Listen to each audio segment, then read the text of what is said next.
Good morning, students. I am teaching you subject science. Now we start a new chapter number 17, forest your or lifeline. Forest your lifeline यानी one हमारी जीवन रेखा. One evening, Bujo entered the park with an elderly person. एक शाम बुजो एक वृद्ध व्यक्ति के साथ पार्क में गया. He introduced him to his friend. उसने उनका परिचय अपने फ्रेंड से करवाया. Professor Ahmad was a scientist working in the university. Professor Ahmad university में एक वैज्ञानिक थे. The children started playing while professor Ahmad sat on a bench in the corner. बच्चे खेलने लगे और प्रोफेसर अहमद एक बेंच पर बैठ गए. Professor Ahmad sat on a bench in the corner. He was tired as he had participated in the Golden Jubilee celebration of the town. After a while, the children also came and sat around him. They wanted to know about the celebrations. Professor Ahmed told him that after the culture program, the senior people discussed the town's unemployment problem. A plan was proposed to put up a factory by clearing an area of the forest just outside the town. This would give the increasing population of the town a chance to get jobs. The children were very surprised when Professor Ahmed told him that many people had objected to this idea. Professor Ahmad से बच्चे professor Ahmad शहर के एक स्वर्ण जयंती समारोह में गए थे. बच्चे उस समारोह के बारे में उनसे जानना चाहते थे. प्रोफेसर अहमद ने बताया कि कल्चर प्रोग्राम के बाद वरिष्ठ नागरिकों ने शहर की बेरोजगारी की समस्या पर चर्चा की. शहर के ठीक बाहर स्थित वन क्षेत्र की सफाई करके एक कारखाना स्थापित करने की योजना प्रस्तुत की. इससे शहर की बढ़ती जनसंख्या को नौकरी पाने का एक मौका मिलेगा. बच्चों को बहुत आश्चर्य हुआ जब प्रोफेसर अहमद ने उन्हें बताया कि अनेक लोगों ने इस प्रस्ताव का क्या किया, विरोध किया था.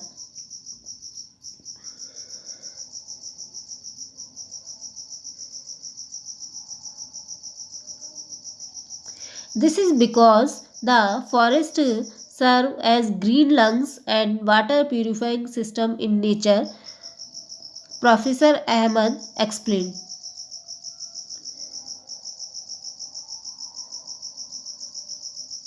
The children were confused. Professor Ahmed realized that the children had not visited a forest. The children also wanted to know more about the forest, so they decided to visit it with Professor Ahmed. प्रस्ताव के विरोध का कारण बताते हुए professor Ahmad ने बताया कि हरे भरे वन हमारे लिए उतने ही महत्वपूर्ण हैं जितना कि हमारे लंग्स यानी फेफड़े होते हैं. इसलिए इन्हें हरे फेफड़े भी कहा जाता है. वन जल शोधन तंत्रों के रूप में भी कार्य करते हैं. उनकी बातें सुनकर बच्चे भ्रमित हो गए. प्रोफेसर अहमद समझ गए कि बच्चों ने वन नहीं देखा है. बच्चे वन के बारे में और अधिक जानना चाहते थे, अतः उन्होंने प्रोफेसर अहमद के साथ वन में जाने का निर्णय किया. विजिट टू ए फॉरेस्ट यानी वन भ्रमण। One Sunday morning the children packed a few things like a knife, A hand lens, a stick, a notebook, and walked together through a forest trail near a village. On their way, they met Tibu, a young boy of their age group of nearby village who was talking cattle or grazing along with his aunt. He was very ugly, running here and there to keep the herd together. When he saw the children, Tibu also started walking along with them, while his aunt went on a different path. As soon as they entered the forest, Tibu raised his hand and signaled them to keep quiet because noise could disturb the animals living in the forest. एक रविवार की सुबह बच्चे knife, हैंडलेंस, stick, notebook आदि वस्तुएं लेकर professor Ahmad के साथ गांव के पास एक वन की ओर निकल पड़े। रास्ते में उन्हें पास के गांव का अपनी उम्र का एक लड़का टीबू मिला, जो अपनी चाची के साथ मवेशियों को वन में चराने ले जा रहा था। उन्होंने देखा कि टीबू बहुत ही फुर्तीला है, क्योंकि वह मवेशियों के झुंड को एक साथ रखने के लिए इधर उधर यहाँ वहाँ जा रहा था। बच्चों को देखकर टीबू ने भी उनके साथ चलना शुरू कर दिया, जबकि मवेशियों को लेकर उसकी चाची दूसरी ओर निकल गई। जैसे ही उन लोगों ने वन में प्रवेश किया तो टीबू ने अपना हाथ उठाकर सबको चुप रहने के लिए कहा, क्योंकि शोर से वन में रहने वाले जंतुओं को परेशानी हो सकती थी। टीबू then took them to a place at a height to show them the broad view of the forest. टीबू उन्हें वन में ऊंचाई पर स्थित ऐसे स्थान पर ले गया जहां से सभी वन का व्यापक दृश्य देखा जा सके। Children were surprised because they could not see any land. The different treetops had formed green cover over the land. However, the cover was not uniformly green. The environment was peaceful and a cool breeze was blowing. This made children quite fresh and happy. फिर टीबू ने उन्हें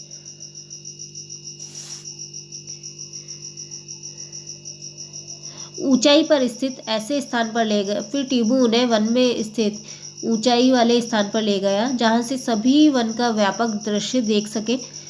सभी बच्चे आश्चर्यचकित हो गए, क्योंकि उन्हें दूर दूर तक कहीं भी जमीन दिखाई नहीं दे रही थी।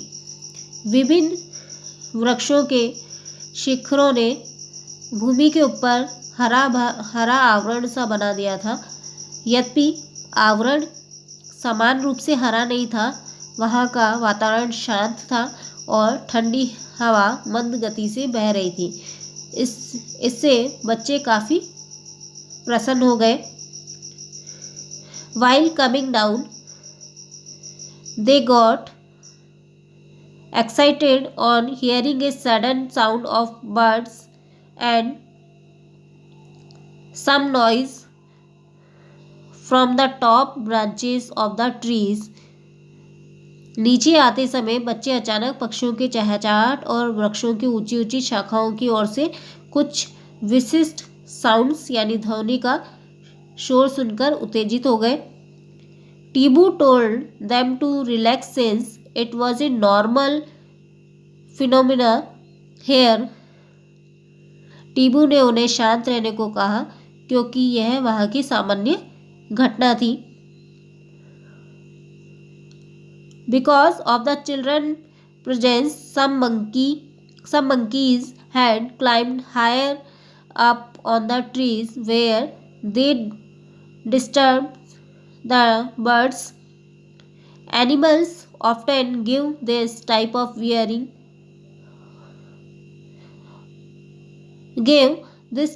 warning call to alert other animals. Tibu also told that many other animals like boar, bison, jackals, porcupine, elephants live in the deeper areas of the forest. Professor Ahmed cautioned children that they should not go deep into the forest. बच्चों की उपस्थिति के कारण कुछ बंदर वृक्षों पर और ऊंची शाखाओं पर चढ़ गए थे, जिससे वहां विश्राम कर रहे पक्षी अशांत हो गए।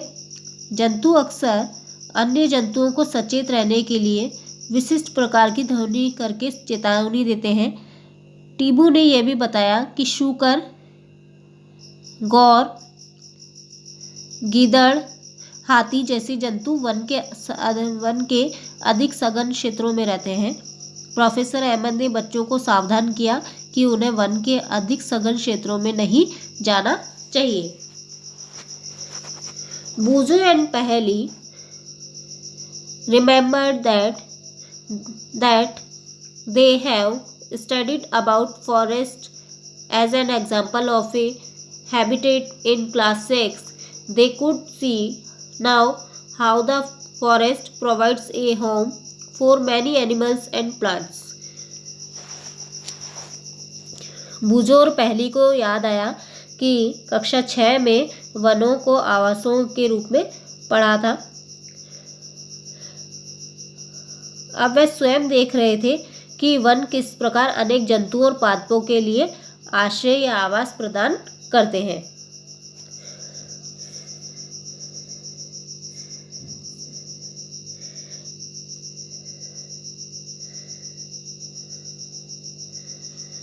The land where the children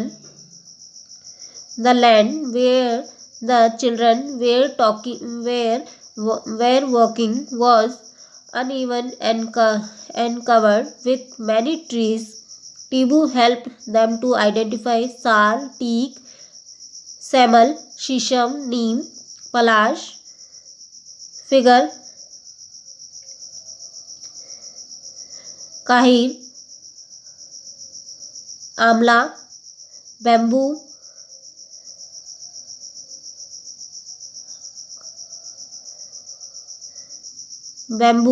कचनार. Professor Ahmed pointed out that there were several other trees, shrubs, herbs, and grasses in the forest. The trees were also covered with different types of creepers and climbers. The sun was barely visible through the leaves of the trees, making it quite dark inside the forest. जिस भूमि पर बच्चे चल रहे थे वह उबड़ खाबड़ थी और अनेक वृक्षों से ढकी हुई थी। टीबू ने साल, टीक, सेमल, शीशम, नीम, पलाश, अंजीर, खैर, आंवला, बांस, कचनार आदि के वृक्षों की पहचान करने में उनकी हेल्प की। प्रोफेसर अहमद ने बताया कि वन में अनेक प्रकार के वृक्ष, झाड़ियां, शाख और घास पाई जाती है। वृक्षों पर विभिन्न प्रकार की विसर्पी लताएं और आरोही लताएं भी लिपटी हुई थी। वृक्षों की घनी पत्तियों के आवरण के कारण सूर्य मुश्किल से ही कहीं दिखाई दे रहा था, जिससे वन के अंदर काफी अंधकार था। एक्टिविटी 17.1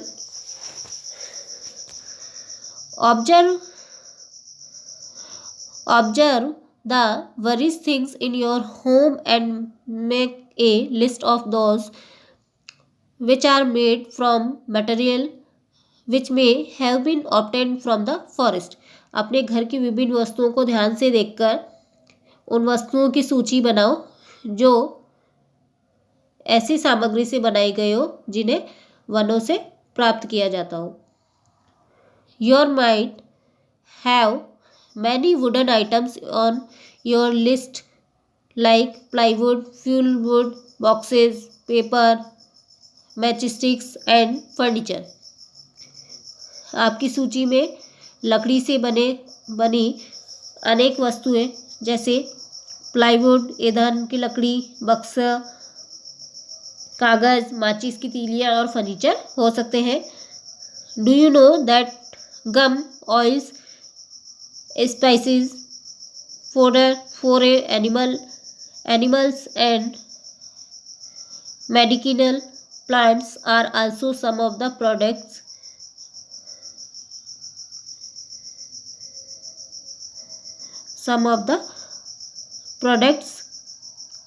क्या आप जानते हैं कि गौन, तेल, मसाले, जंतुओं का चारा और औषधीय पादप यानी जड़ी बूटियां भी हमें वनों से प्राप्त होती है. Sheila wondered who would have planted these trees. Professor Ahmed replied that in nature trees produce enough seeds. The forest floor provides favorable conditions for them to germinate and develop into seedlings and saplings. Some grow up into trees. He added that branchy part of a tree above the stem is known as the crown of the tree. Sheila समझ नहीं पा रही थी कि आखिर इन वृक्षों को किसने लगाया होगा. प्रोफेसर अहमद ने बताया कि नेचर में वृक्ष पर्याप्त मात्रा में बीज उत्पन्न करते हैं. वन की भूमि उनके अंकुरण और नवोद्भिद और पौध में विकसित होने के कारण अनुकूल परिस्थितियां प्रदान करती है. इनमें से कुछ वृक्ष के रूप में वृद्धि कर जाते हैं. उन्होंने यह भी बताया कि किसी वृक्ष का शाखीय भाग तने से ऊपर उठ जाता है जो शिखर कहलाता है यानी crown of the tree. Professor Ahmad asked children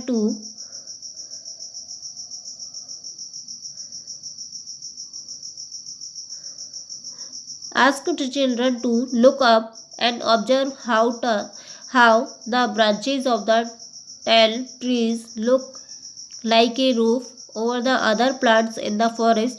He told them that this is called a canopy.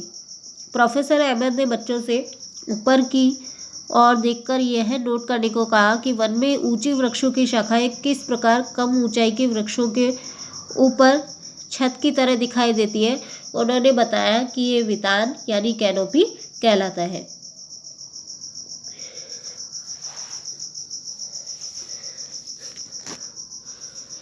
Activity 17.2 visit a forest for a park in your neighbourhood. Observe the trees and try to identify them. You can take the help of some elders or books on trees. List the characteristics of the trees that you observe, such as the height, shape of leaves, crown, flowers, and fruits. Also draw the crowns of some trees.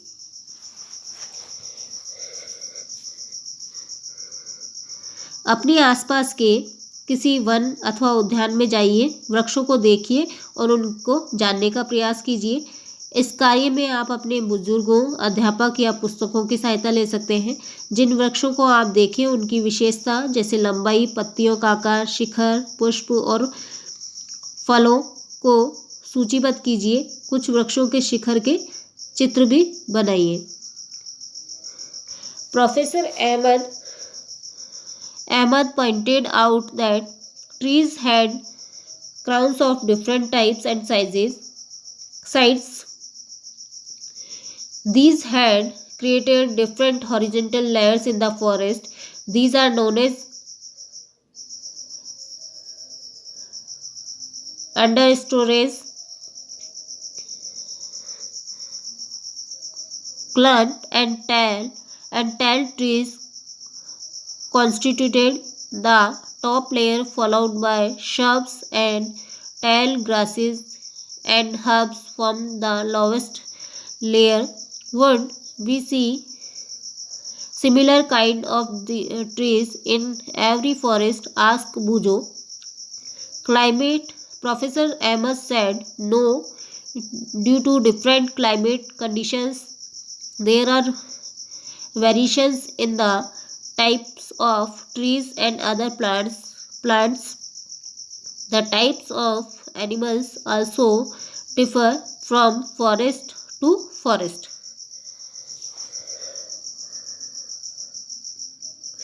Professor Ahmad ने बताया कि वृक्षों के शिखर की आकृति और size परस्पर भिन्न होते हैं। इसी कारण किसी वन में विभिन्न ऊंचाइयों पर क्षैतिज परतें बनी होती हैं। इन्हें अधोतल कहते हैं। विशाल और ऊंची वृक्ष शीर्ष परत बनाते हैं, जिनके नीचे झाड़ियां और ऊंची घास की परतें होती है और सबसे नीचे की परत शाख कहलाती है।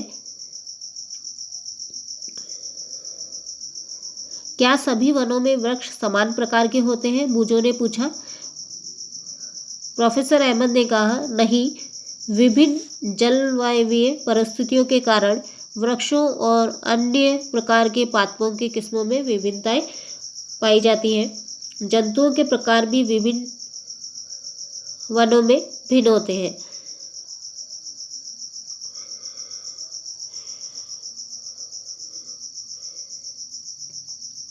A few children were busy watching beautiful butterflies fluttering here and there on the flowers of shrubs and herbs. They had a close look at the bushes. While doing that, their hair and clothes had seeds and shrubs clinging to them. कुछ बच्चे झाड़ियों और शाखों के पुष्पों पर यहाँ वहाँ मंडराने वाली खूबसूरत तितलियों को देखने में बिजी थे। उन्होंने झाड़ियों के नज़दीक जाकर उन्हें देखने का प्रयास किया था। ऐसा करते समय उनके बालों और वृक्षों पर बीज और झाड़ियाँ चिपक गई। They came across numerous insects, spiders, squirrels, ants, and various other small animals on the bark of the trees, plant leaves, and on decaying leaves on the forest. They started making sketches of these creatures. The forest floor seemed dark colored and was covered with a layer of dead and decaying leaves, fruits, seeds, twigs, and small herbs. The decaying matter was moist and warm. Children picked up various seeds and leaves for their collection. Walking over the dead leaf layer on the forest floor was like walking over a spongy carpet. As the decaying matter always warm, Professor Ahmed suggested that the children could perform an activity to get an answer to this question. बच्चों को वृक्षों की छाल, पौधों की पत्तियां और one भूमि पर सड़ गल रही पत्तियों पर अनेक कीट, मकड़ियाँ, गिलहरियाँ, चींटे और विभिन्न छोटे जंतु भी दिखाई दिए। उन्होंने उन जीवों के चित्र बनाना आरंभ कर दिए। वन भूमि की सतह गहरे रंग की दिखाई दे रही थी तथा वह सूखी और शैवाल पत्तियां, फलों, बीजों, टहनियों और छोटे शाखों से ढकी हुई थी। शैवाल पदार्थ आर्द्र और गर्म थे। बच्चों ने अपने संग्रह के लिए विभिन्न बीज और पत्तियां इकट्ठा कर ली। वन भूमि पर सूखी पत्तियों के ऊपर चलना किसी स्पंजी गलीचे पर चलने के समान प्रतीत हो रहा था। क्या शैवाल पदार्थ सदैव गर्म होते हैं? प्रोफेसर अहमद ने सुझाया कि बच्चे इस प्रश्न का उत्तर प्राप्त करने के लिए क्रियाकलाप कर सकते हैं।